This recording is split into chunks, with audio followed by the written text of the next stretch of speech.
And we'll go to another team on the opposite side. We talked about the largest media market here in New York. Now we're going to go to the second largest media market in Los Angeles. And, obviously a questionable signing in Noah because we're not sure if he can really stay healthy. But I think easily the biggest questionable signing is Timofey Mozgov going to the Los Angeles Lakers for 4 years and $64 million. Ricky. Just a straight what the fuck moment. This to me just shouted out pure desperation mode for the Lakers. I don't know what maybe it's to get up to the salary cap floor. That's maybe my it's thoughts. to try to get somebody with you need a center experience. But weirdly enough, you say they need a center. Who was their center last year? That was Roy Hibbert. Yeah, the only person who had a worse offensive center average as a center was Timofey Mozgov. Yeah. So statistically, they've even downgraded. I mean, I'm sure given the right minutes, given the right guys around him, he'll be able to perform at an adequate level for an NBA center. Or they just signed Mozgov because they're like, shit, half of our lineup can't even buy a beer. Where the average age is probably under 25. He's 29. He'll bring that average age They're up. not the youngest team. Sixers are still the youngest team. So, I mean. Yeah, but lineup-wise, I looked at that lineup and I'm like, man, half of those guys can't even buy a beer yet. Well, yeah, you look at D'Angelo Russell. He's under. Him, Ingram, and Zubac. Yeah, or Zubat, he's not gonna be starting. Yeah, right now, before Mozgov's gonna be starting. Before Mozgov, he was the starting center. He might not even be in LA. We're not sure if he's actually gonna come over this year. But I mean, looking at that starting lineup, I said earlier, in the middle of the season, the Lakers were going to be a playoff team in 2 to 3 years. I'm leaning more to that 3 years. 2 years. You said 2 years. I said 2 to 3. After 2 years. I said 2 to 3. I'll take more on that 2 side because I mean, Mozgov, you're going to need to buy him out because I mean, there were talks about there's with the new CBA. A, you'll have another amnesty, and B, this contract will probably have a buyout clause in its 3rd year. Yeah, I mean, looking at Mozgov though, he didn't play that much in Cleveland, which I mean, and he definitely played the playoffs. Yeah, I mean, they started running more, so that's kind of why he stopped playing in Cleveland. So if you look at when he was playing in Cleveland in 2014 and the Denver trade, I mean, he wasn't bad. I mean, looking at his stats, I mean, he put up 10 points, spurts of dominance as far as his defensive levels, he actually, weirdly enough, was super aggressive in the paint on defense, and there was some hope there for him developing. And that's the only thing I can think of with this trade, unless Luke Walton's going to go to him and say, "You played against us. You saw what Bogut did. That's all I want you to do." That may basically be like Bogut. But for I don't even know if system. it's going to be Bogut. I mean, if he can be Bogut level, I think this is kind of like. I think this is acceptable. This might be an Azili or a Verajao. When Bogut came to Golden State, I mean, Bogut wasn't the highest of praised players, especially in my mind. He was just injured. Right. Bogut was a number 1 pick. Bogut wasn't bad. Bogut always had potential. He was just always injured. Mozgov's been okay. Mozgov had potential. He was the key piece in that Carmelo Let's Anthony not forget deal. that. Yeah. But he wasn't a top pick. Yeah, but he was the piece that, this kid's got potential. We need him or else you ain't getting Melo, New York. Look, at minimum, he'll get you, 5 points, 5 rebounds, and a block a game. But is that worth $64 million? In today's elevated levels of contracts, maybe it is. I mean, maybe, who knows? In the weirdest world, it could be in 3 years. Hey, that's not a terrible contract. Well, we look at that same as Robin Lopez, Yeah, and you brought up Bogut. I mean, the year before he went to Golden State, 11 points and 8 rebounds. And then he only played 12 games, so obviously that's definitely inflated there. But I mean, I think that I see where you're going there, but I mean, Bogut is This could be Luke saying, hey, I need a guy like Bogut to fit this system, and this is the guy that's out there that fits it the best. Maybe they looked at Bismack and said because no. think about the other move they made this offseason, trying to fit a system. I mean, they go out and get the old man Luol Deng, one of the... since we're all from Chicago, he's a favorite here. Of course, Dave was going to be the one to bring up Of course Deng. I'm going to be the one to bring it up. He's their Andre Iguodala. Yeah. Yeah, he is. That's exactly. So basically, if they go to the finals in 3 years and he's still there, he's going to be the finals MVP. That's what you're saying, Dave. I'm not locking it down. I'm just saying that put your money where your mouth is. They picked up somebody who is every year he gives it his all. He's played a shit ton of minutes. Between the eyes. Right between the eyes.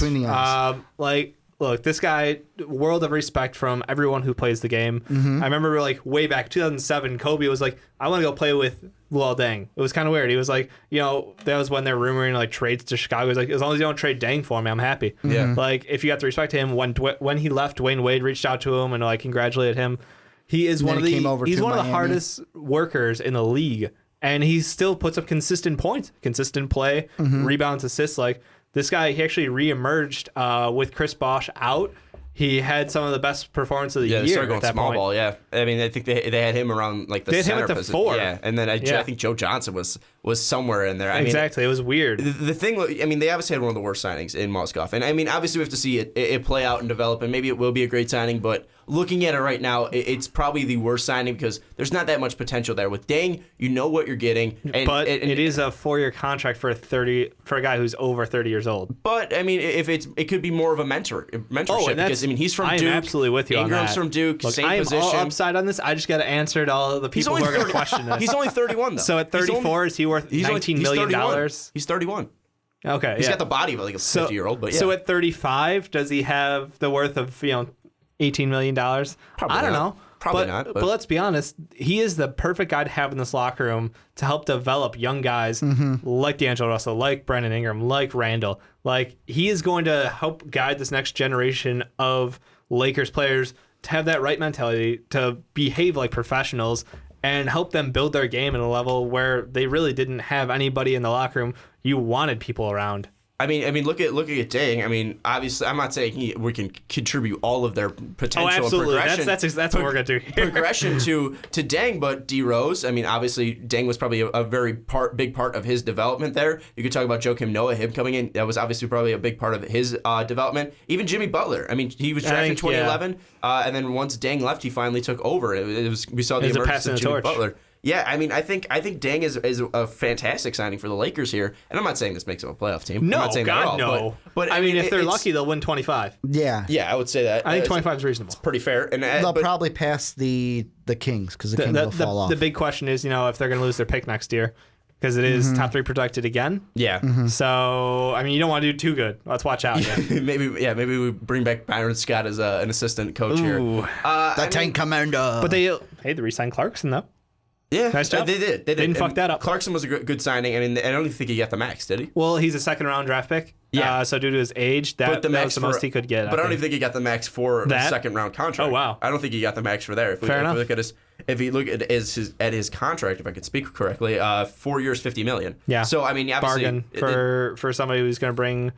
I mean, he was questionable as because they have 2 combo guards as it stands right now. The versatility and the fact that he can come in off the bench if they need him to, fantastic signing. Can I bring one thing that's very interesting? It's because you brought up the draft picks. Yeah, absolutely. This is how the Lakers' next 3 first-rounders work. So it's 1, 2, 3. It's a Laker pick. 4 through 30 goes to Philadelphia via Phoenix.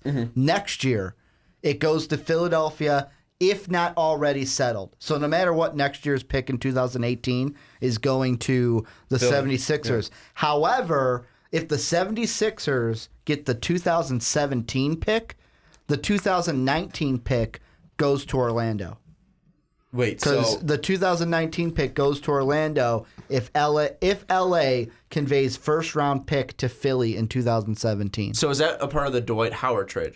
I'm guessing. So basically what you're saying is they needed to hit on Brandon Ingram here. Well, they needed to hit on Brandon Ingram, and you need to stay in the top 3, because if you don't stay in that top 3, your future's... you give Philly the pick in 17, and you give Orlando the pick in 19. And whoever you draft in that top 3 cannot blow. You got to at least get late lottery. I know it's early, but we've already talked about how hyped up this next draft class is going to be. So I'm excited to see who fucking washes out of that top 3. So Luke Walton, you can't do too good. Don't go Golden State on us. Don't go coach of the year on us again, Luke. Hold it back a little. Hey, if they make the playoffs, then that's. I think that'd be a fucking miracle. Insane. That's what I'm saying. That's what I'm saying. If Luke Walton goes down, coach of the year. But if they do well enough to be like the Bulls in the East, where it was like we miss out on 2, Laker Nation might be upset. Yeah, I don't know about this. Now we're just getting crazy. It's a train wreck. And even with the way the lottery works, even if they completely go, they could miracle chance it. They could go 4. So I mean, it's pretty ridiculous. I mean, I like what the Lakers did for 2 moves. and I can't bet. It's the worst signing. Mozgov, yeah, It's the worst so signing, far. but it's not terrible. Well, you can justify it. You can justify it. Thank you. You can try to justify it, but I still look at it and go, "What the fuck?" Yeah. Like that. Like if you're gonna do, and part of me goes, "Well, if you're gonna do that, go for Horford. Go for this. Go for that." But really, the truth is, who wants to play with young kids? That's exactly the point. Who They got wants to come in and rejected. be a mentor? That's why Luol Deng is good, because he's like, "Fuck it. I'm at the end of my line as an NBA vet. So you know what? I'll come in, I'll do this job, I'll get some money while I do it." And Dave brought up that they got rejected, and we'll go over to DeMar DeRozan, who signed a max contract, who second and largest contract in NBA history. Mike Conley beating that one. Well, before we go into DeRozan because you brought up they got snubbed, I just want to ask you guys what you think, because Ramona Shelberg on ESPN said, yeah, Durant has to give them a meeting out of respect. No, fuck that. I'm looking at going, fuck that. If you suck, you suck. Yeah, no. What do you mean respect? All right. Because they are like Kobe's the not Yankees there. of basketball, and they have the pedigree of their franchise. No, that's nothing.